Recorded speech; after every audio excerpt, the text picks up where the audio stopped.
I was 12 the first time I saw my mom cry. Not from pain, not from anything I did, but from flat-out exhaustion. She came home from the diner around midnight, still wearing her syrup-stained apron, shoes squeaking from the grease. I was at the table doing homework under a lamp with a busted switch. She looked at me, dropped her purse, and just collapsed into the chair across from me. No words, no sigh. Just tears sliding down her face while she stared at nothing. My name's Ricky Alvarez. I'm 33 years old now, but back then, I lived in a one-bedroom apartment in Fresno with my mom, Linda. We didn't have much. A twin bed we took turns sleeping in, a hand-me-down couch that smelled like old dog hair, and a fridge that groaned louder than the AC. She worked double shifts at that 24-hour diner on Maple and Ashland, the kind of place with plastic menus and sticky booths. She never complained, even when we were boiling water on the stove for a hot bath because the heater cut out again. I'd come home from school to find her passed out on the couch with a sock full of rice heating her back. Still, when she woke up, she'd smile and ask how my day was. Quick note, before listening, share which city or country you're watching from. On nights she could keep her eyes open, she'd pull out old library books and read them to me. Not kids' stuff. I'm talking about guidebooks and history books. Stories about Machu Picchu, castles in Germany, little towns in Italy with cobblestone streets. She'd whisper, "The world's bigger than Fresno, Ricky. One day, you'll see it." That line stayed with me. By the time I was 16, I made a decision. No college. I wasn't going to let her keep wrecking her body while I sat in some dorm racking up loans. I came home one day and told her straight up, "I'm going to finish high school, but I'm not going to college. I'm getting a job." She froze. Didn't say anything at first. Then her lips started trembling and she begged me not to throw away my future, said she could handle it, said I'd regret it. I didn't budge. I told her I'd figure it out. She cried that whole night, right there on the floor next to my backpack. But I meant what I said. I was going to carry my weight. One way or another, I started job hunting the next week. I got a part-time gig bussing tables at a Mexican restaurant off Shaw Avenue. It paid like crap, but I took it. After school, I'd head straight there, scrub salsa stains off plates, refill baskets of chips, and try not to fall asleep in class the next day. That's where I started picking up Spanish. Just pieces at first. Enough to figure out when the line cooks were roasting me behind my back. But the real breakthrough came sophomore year, when Ana Morales showed up in my second period English class. She was the new girl from Jalisco, hair tied back tight, black hoodie, eyes like she didn't trust anyone yet. She sat in the back and barely spoke unless the teacher called on her. Most kids ignored her. I didn't. One day at lunch, I spotted her eating alone. I grabbed my burrito and sat across from her like it was nothing. "Está bueno?" I asked, pointing at her tray. I butchered the hell out of it. She stared at me, deadpan. "¿Tú hablas español?" she said, eyebrow raised. "Un poco," I shrugged. "Like 3 words, maybe 4.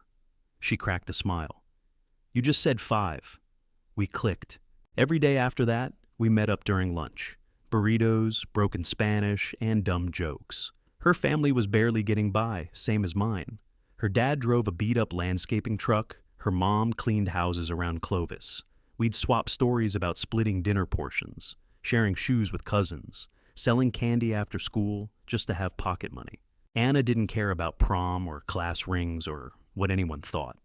She wanted out of Fresno, out of the grind, out into the world. She used to say, "Vamos a ver el mundo," let's go see the world, and man, that stuck with me. Every time she said it, her eyes lit up like she was already gone, like she could taste the ocean or hear the hum of a busy European street. I started learning Spanish just to keep up with her, not from books, from talking with her, texting her, listening to her family chatter in the background when I called. By senior year, I could hold a conversation without sounding like a total idiot. She even made fun of my gringo accent, but in a way that made me want to try harder. Anna had dreams of being an event planner, said she wanted to organize weddings in castles and throw parties on the beach in Bali. I told her I wasn't going to college, and she didn't flinch, just nodded and said, "Then make your own way." That meant something coming from her. No judgment, no lecture, just belief. We had a thing, kind of. Nothing serious, nothing official. Some long walks after school, a couple of kisses under the bleachers, but it wasn't about labels. It was about surviving, dreaming, and not feeling alone in the mess we were born into. After graduation, we drifted. She took a job in Sacramento. I stayed in Fresno. Life happened. We didn't keep in touch. But that year with Anna changed everything. She showed me it was okay to want more than just surviving. She showed me that even broke kids from rough neighborhoods could dream about Rome or Tokyo or some little village in Peru. That's when I knew. I didn't need a diploma to help people chase that feeling. I just needed to figure out how to get them there. I started cold calling travel agencies the week after graduation. No resume, no references, just walked in, shirt tucked in, hoping someone would give me a shot. Most places didn't even let me finish my pitch. But there was this one spot on Blackstone and McKinley, a run-down little office with faded posters of Paris and Cancun peeling off the walls. The guy who ran it, Dennis, looked like he hadn't had a vacation in 20 years. But he heard me out. When I told him I spoke Spanish and had been studying travel guides for fun since I was a kid, he gave me a crooked smile and said, "You know how to use a computer?" I nodded. He pointed to an ancient Dell. "You start Monday." My first client was a young couple planning their honeymoon to Costa Rica. I was sweating through my shirt the whole time, hands shaking on the mouse, voice cracking as I read flight times and hotel options. They didn't notice, or they didn't care. They left with confirmation emails and a fat folder of travel docs. I went home that night wired. It was the first time I felt like I had a real shot. I studied every single day after work. Not just brochures, actual logistics, visa requirements, currency rules, flight transfer tips. Which airports had the best lounges, which hotels gave free upgrades, which airlines overbooked. I watched webinars, subscribed to newsletters, joined travel forums. I'd stay up until 2 in the morning, breaking down flight routes and learning how to game the reward systems. Dennis noticed. Within a year, I was the one people asked for by name. I wasn't just selling vacations, I was solving problems. Planning dream trips. I booked honeymoons, family reunions, solo retiree adventures. I had truck drivers calling me from truck stops, asking if I could plan their anniversary trip while they were still on the road. Not bad for a kid with no degree, but I didn't stop there. I started picking up side gigs. A friend's cousin needed a last-minute Vegas trip booked. Then a family friend wanted to surprise his wife with a Paris anniversary. Word spread. I made a burner Gmail, slapped together a cheap website, and started offering custom itineraries on Craigslist. It worked. By year 3, I was getting more freelance bookings than the agency was handing me. I didn't tell Dennis. Not out of guilt, just strategy. I wasn't ready to break off yet, but I was building something. Slowly, piece by piece. Every trip I booked, I pictured my mom reading me those library books by lamplight, pointing at pictures of Machu Picchu and whispering, "Someday." That someday was coming. When the agency downsized, Dennis offered me full-time hours or a small severance. I took the check and left with no hesitation. I used it to upgrade my laptop and paid someone on Fiverr to build me a real booking platform.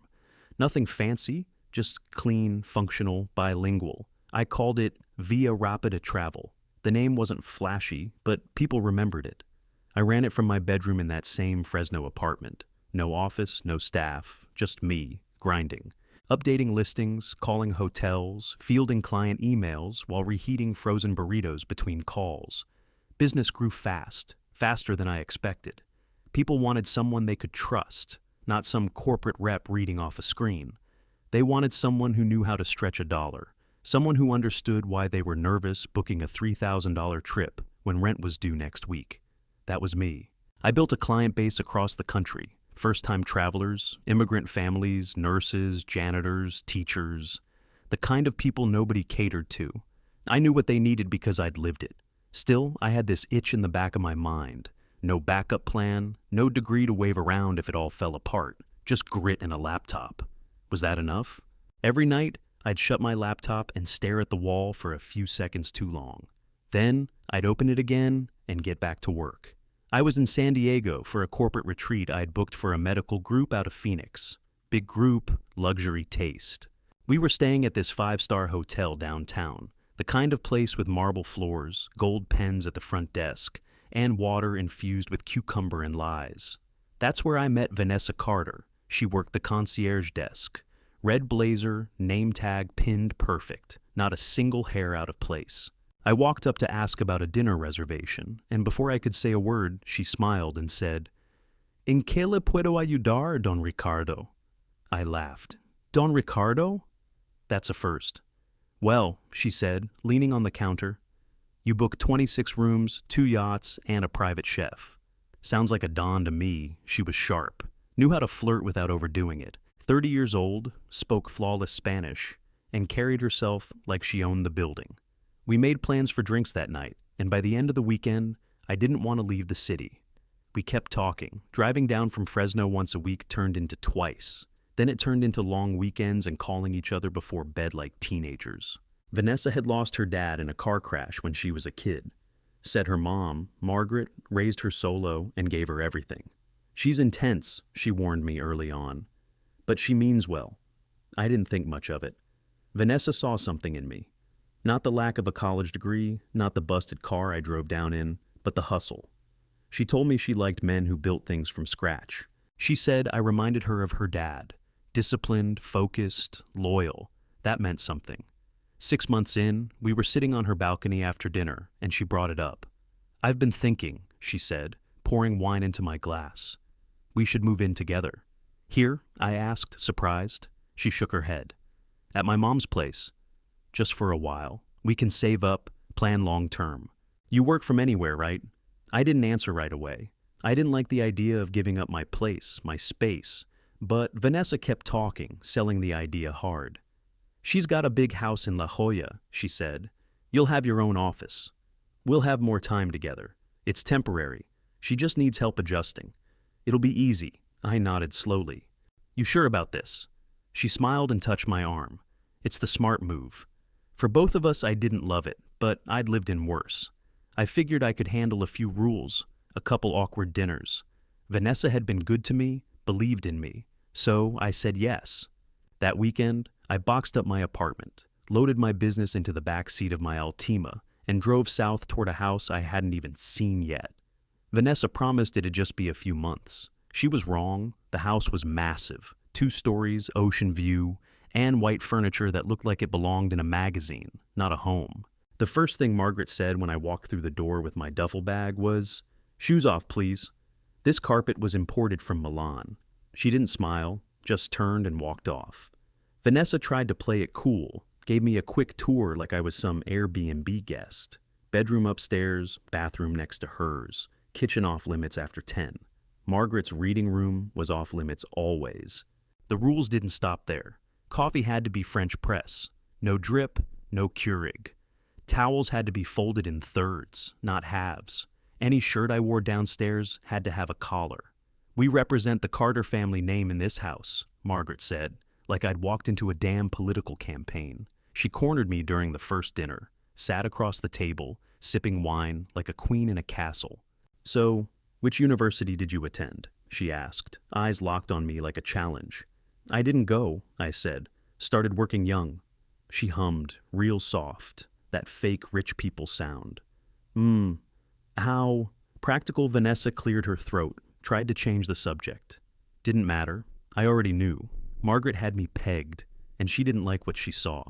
I stayed quiet, did the chores, cleaned the garage, fixed the leaky faucet in the guest bathroom, repaired a broken cabinet hinge that had been squeaking for months.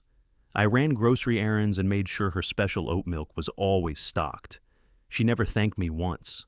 Meanwhile, I kept my business running from the upstairs bedroom. Late nights, long hours, earbuds in, while I processed bookings and juggled time zones. I wasn't coasting, I was building something. But you'd never know it from how Margaret treated me. She called my business cute. I overheard her on the phone with her bridge club one afternoon, saying, "He's in between jobs." Something with travel, not sure how it works. Honestly, Vanessa brushed it off. "Mom's just old-fashioned," she said every time I brought it up. "She's condescending," I snapped one night while brushing my teeth. "She just has high standards." "No," I said, wiping toothpaste from my mouth. "She just thinks I'm beneath her." Vanessa didn't answer. She just climbed into bed and faced the wall. Every day felt like I was walking through a museum where I didn't belong. I started keeping to myself. Worked through breakfast, stayed upstairs most evenings, avoided the living room entirely. If I left a mug in the sink, Margaret would line it up on the counter with a sticky note. Not a hotel. Wash your own. I wanted to leave. But every time I brought it up, Vanessa said the same thing. It's temporary. She's still adjusting? But adjusting to what? Me existing? One afternoon, I came downstairs to grab a snack between meetings. Margaret was in the kitchen with her friend, some stiff-looking lady in pearls and lipstick too thick for daylight. They went quiet the second I walked in.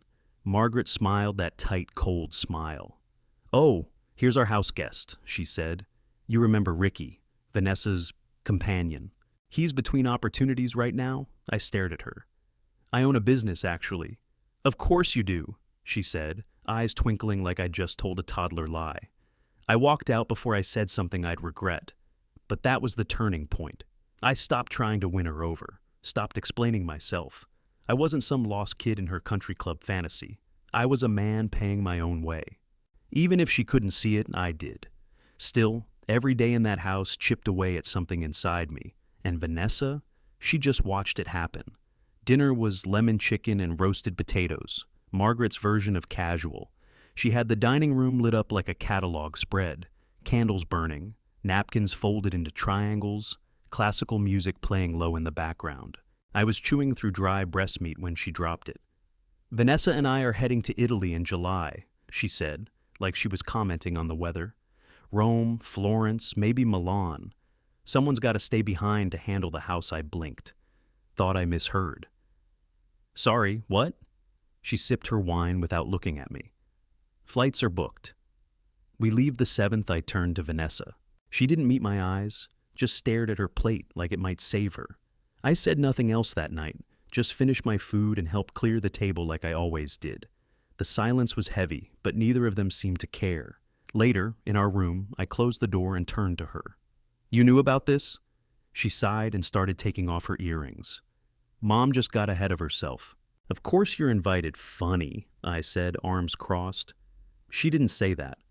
She said someone had to stay and handle the house. That sound like an invitation to you? She doesn't always mean things the way they come out.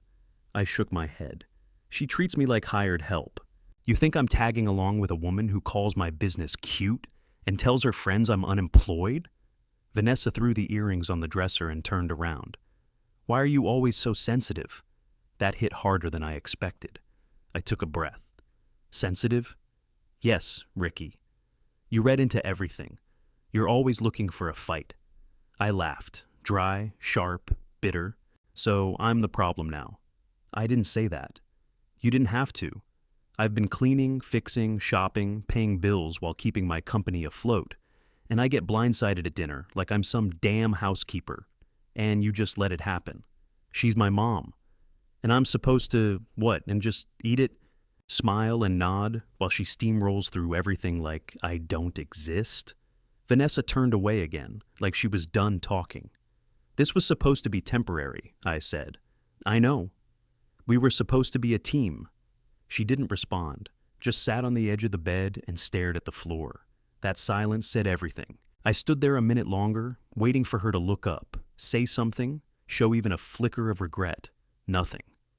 I laid down, fully clothed, stared at the ceiling fan spinning slow above us.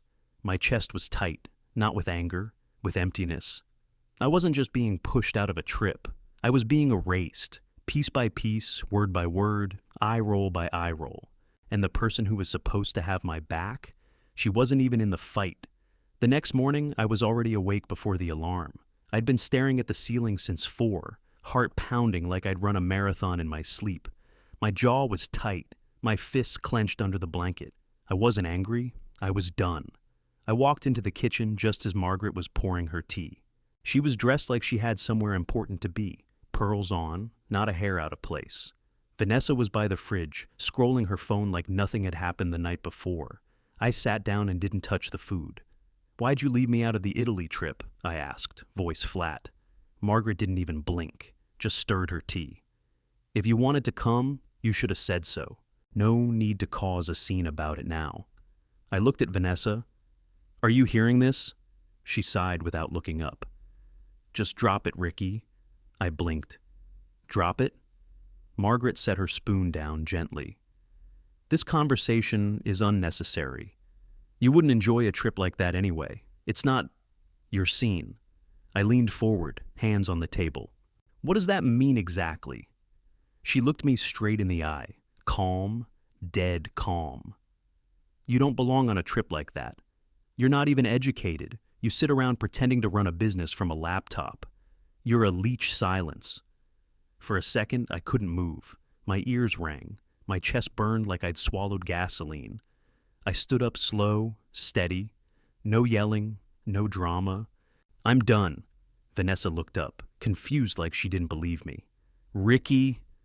But I was already walking. I grabbed my laptop off the upstairs desk, yanked the charger out of the wall. Phone, wallet, keys, backpack. That's all I needed. Everything else could rot in that overpriced museum of a house. I walked past the kitchen. Margaret sipped her tea again, smug like she'd won. Vanessa stood frozen, arms halfway raised like she wanted to say something, but couldn't decide if I was worth it. I opened the front door. You're really leaving? Vanessa finally asked. I turned, looked her dead in the eyes. You watched it happen, I said. Every insult, every dig. You let her erase me right in front of you. She's just old-fashioned, number. She's cruel. And you let it slide because it made your life easier. Then I stepped outside. The sun hit my face hard, like a slap. I didn't flinch. I walked to my car, tossed my stuff in the back, and drove away. No one followed me. That house shrank in my rearview mirror until it looked like nothing. And that was the last time I ever stood inside it. I landed in Maui 2 days after walking out of that house. My phone hadn't buzzed once on the flight. No texts, no voicemails. I half expected Vanessa to reach out, say something, but nothing came. That told me everything I needed to know. I rented a little one-bedroom near Kihei to start. Ocean breeze through the windows, wild chickens outside at sunrise, salt in the air 24/7. Felt like I could breathe again. No marble floors. No passive-aggressive sticky notes. Just space. Real space. I threw myself into the business harder than ever. Launched 3 new language options. Locked in a deal with a boutique airline in Colombia. Partnered with resorts in Bali, Greece, and Morocco. I barely slept. Barely left the house. But I was alive. 2 months in, we hit our first million in monthly bookings. Then 2. Then 5. I brought on a remote team. 5 hustlers who reminded me of me. No degrees, just drive. By the end of that 3rd month, the platform was worth over 22 million. And that's when the phone rang. Blocked number. I let it go to voicemail. Then it rang again. And again. Finally, I picked up. Ricky? Margaret's voice, panicked, tight. Yep. Why are the lights off? She snapped. Why hasn't the water bill been paid? The mortgage just bounced. Do you know what's going on? I stood on the lanai, watching waves slam the rocks.